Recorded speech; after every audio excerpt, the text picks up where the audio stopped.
Welcome to Wealth and Wellness with Grace Nabasabla.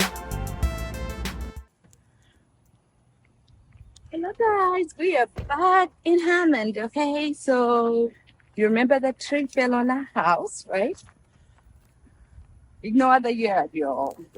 It's summer and this grass grows like by day, okay? Somebody will be over here to clear the yard. But look at the roof. They're in the process of repairing the roof, replacing everything that was damaged. Definitely. To put a new roof on. The back needs some work to it first, some repair especially.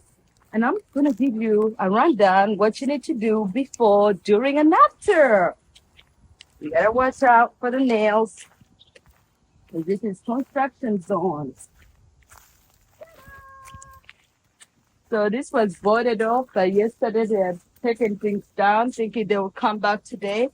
Unfortunately, they didn't come back today yet. So they say they'll be back Monday. Hopefully they come back Monday because we need this done like yesterday. And looking at the tree, first of all, this tree does not want to leave, y'all. They came, cut the whole tree. Do you know it was from there all the way up to on top of the roof? It was a long and tall and big, humongous tree. And it's still here. And you're going to ask me why. Guess what? Unfortunately, it does have, you see that metal? So for some reason, there's metal all over that. So I have to figure out how to get rid of the stump. They say they can grind it, so we'll get somebody to figure out if they can grind it. If not, we'll kill the stump because there's some material you can put to kill the stump to get rid of it because for some reason it just never wants to leave. And then that, I was going to tell you about the rundown, the before, during, and after, and we'll probably go in the inside. You see the inside when it's done because right now it still needs some work to do inside, so it won't be a good video for y'all. So we'll show you the inside when it's done. But today, let's talk about when the tree fell. Okay, let's talk about when the tree fell. What were the steps that were crucial? First, I had to talk to the tenant. Okay, the tenant contacted me. Ring, ring, ring. Grace, somebody invaded my house.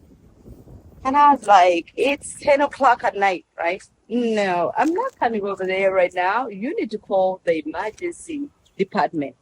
And they did call 911. 911 came and they found out that actually the tree had fallen on the roof. And the next day, first thing in the morning, I contacted the tenant, came to see her, make sure her mentation was okay because the mental status is everything. So I talked to her, found out that she was mentally okay. And after I talked to her and figured everything out, she said nobody was home because the safety was so important to me. Nobody was home and they also found a place to stay. So what do you do as a landlord in case something like this happens or even another natural calamity occurs? First, safety is paramount. Second, communication is everything. Third, making sure that you have insurance, right? And also the tenant has insurance. Fourth, figuring out the repairs, okay? Who's going to repair the property? Having those contacts are important. So the first one, safety. Nobody was home. So thank goodness nobody was home. Because if you can see where the tree hit the house, right? It favored this room right here. I guess who stayed in this home? The tenant's son stayed in his room. You see? That's his bed, right where the tree fell. So just imagine if he was home. So that was really scary. Glad he wasn't. So the safety was important and nobody was safe. So the second thing was the communication. I stayed in constant communication with the client or my tenant and also reminded them that if they needed anything, I was there. I like this saying, people don't remember what you say, but they will remember how you made them feel. So in incidences like this, you have to make sure that you're empathetic to the person and also the situation. So as frustrated as I was with what happened, I had to put all my frustration behind to focus on the client, you see. And when she wanted to leave her belongings for a month or so, I told her, it's okay. You see, we got you. It's okay. I just wanted to make sure that she was comfortable, knowing that we care more about her. And even if she didn't pay the rent, right? Because for me, it was all about her being in the right mentation and also finding another safe space instead of forcing her, oh, you gotta move right now, especially with a tragedy. The third thing is insurance. What kind of insurance are we supposed to have? First, you should have property insurance, right? Your hazard insurance, making sure that if something like this happens, your property is covered. Say, for example, a fire, or even like this is total damage. Guess what? If you don't have insurance, you have to come out of pocket. Do you have $100,000 cash that you want to just put out there and replace the house? I'd rather not. So insurance is something we need, even if sometimes we don't want, right? So when this happened, I had to make sure that the insurance was up to date, right? And lucky for us, it was supposedly up to date. Okay, long story, y'all. It was supposedly up to date, right? Because it was a supposed insurance from the mortgage company. Because once your insurance lapses, if you don't find your own personal insurance, guess what the mortgage company does? The mortgage puts their own insurance onto the property. So at least the property continues to have insurance. However, for those people out there who have paid off properties, make sure that you get your own insurance, because if you don't, nobody's trying to get insurance for you on your behalf. And you'll be stuck in a situation like this, waiting on FEMA, and you might not get enough assistance. And so I talked to the insurance company, and they're still giving me a runaround, y'all. It's been 2 months that just saw the condition, made all the recommendations, and I'm still waiting for them to write me a check. And hopefully they will, because this is America. And one thing I like about America, the law stands, okay? Insurance has to pay. They will take care of the damages. So I don't have to worry about that. But also it reminds you as a landlord that you need to have some reserves in case something like this happens. This next day actually, which we found out who would get the tree cut, because the first thing was also making sure that the tree was off the roof to prevent further damage.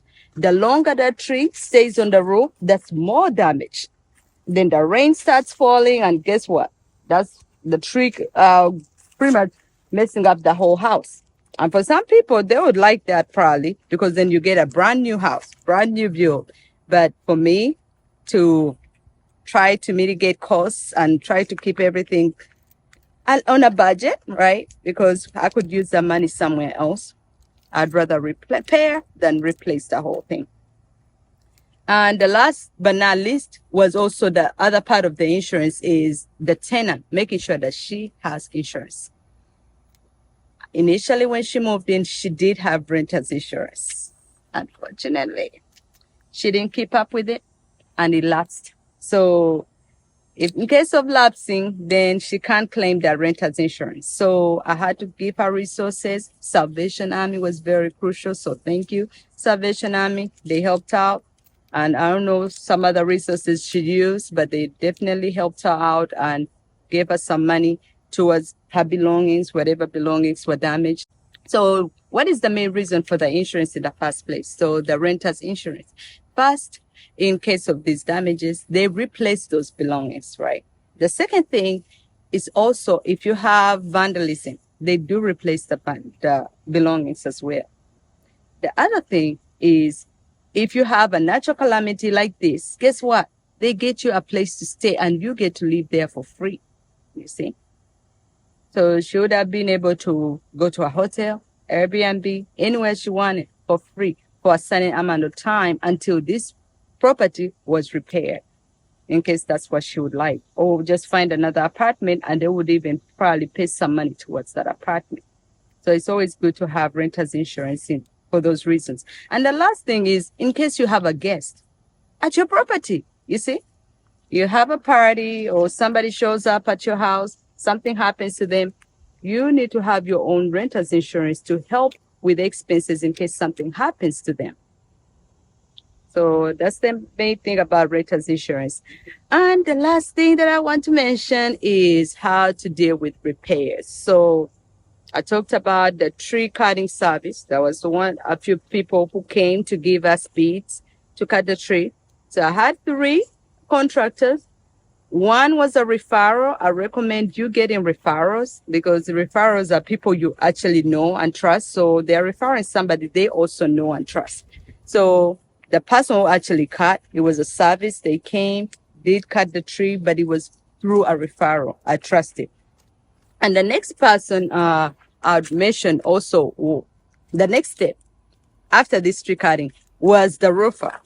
So the roofer is somebody I also knew and trusted. I've used them in the past. So normally when I use the roofers in the past or any contractors I've used in the past, they've already established rapport. So I know them, they know me, they know how I work. So it's pretty much already established.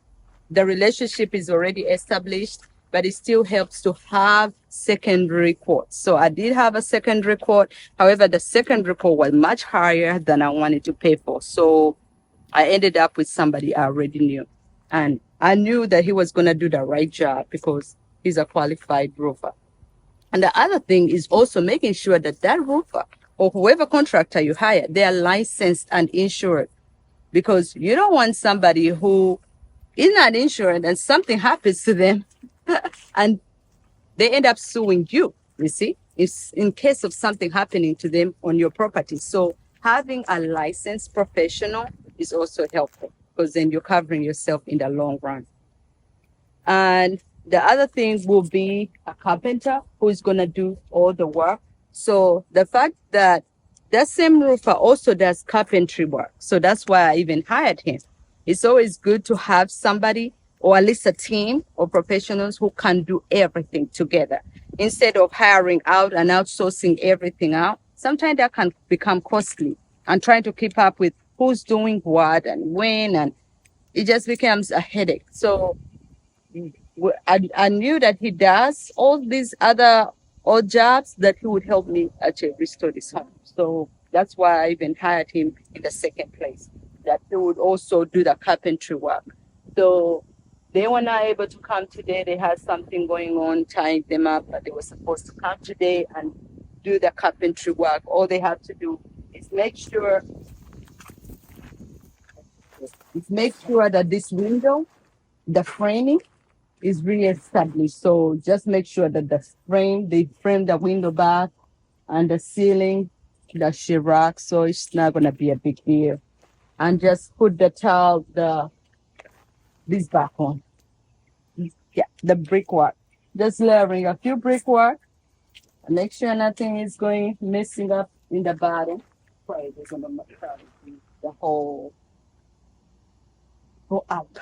And make sure all this stuff is gonna be replaced. Yeah, and then clean up the trash, because that's the other thing. Plus, in construction, do you know that you still have to pay for a truck to come pick all this debris out? You see, for him, the price was negotiated to pick up all this debris in the work. So I don't have to pay another, because every time you pay for those container services, the last time I paid, it was per week. It was about $400 a week. That can add up. So just imagine, so if it wasn't done last week and this week and then coming next week, the longer those pickup trash containers stay on your lot, you're paying every day and every week. So that's $400 a week. And I think it was a small container too, because when we try to price a bigger container, and this is Louisiana, so just imagine those states with high standards of living, that container might be $1,000 a week. So you're adding on extra costs every week. You don't want that. You want to minimize those expenses as much as possible so that you can continue maintaining your properties and keeping some reserves in your account. And the other thing I also mentioned to remind you, another tip, do not forget to pay your mortgage. Just because this happened, it does not stop you from paying your mortgage. You see? Because just because this property is uninhabitable, the bank might tell you, okay, you can file for forbearance, you can do this, you can. No. Keep up with your mortgage. If you don't, you end up in foreclosure and lose all this, you see? So whatever equity you built up, it will be lost in foreclosure. So maintain those payments every month, regardless of whatever situation. Even if the tenant is not paying, you are obligated to maintain those payments every month. And I hope you learned something or two out of this. The process of repairs, the process of communication, safety being paramount, and also how to deal with tenants. See, because this is important. If you want to be a landlord, it's not easy, but it can be done. All of us started try and error. Look at us now. We're doing it, and it can be scary. Don't get me wrong. It can be really scary, but it can be done. Okay? And I know a lot of people are like, oh my God, oh my God. A pastor said, oh my God, and I had to get off the oh my God face because you gotta get over it. You see, it happens. So what? Just deal with it. Find solutions. So becoming solution oriented and doing this and also getting my equals, you learn more and more about being a better landlord and also being a better property manager. Until next time, it's been a pleasure. Thank you.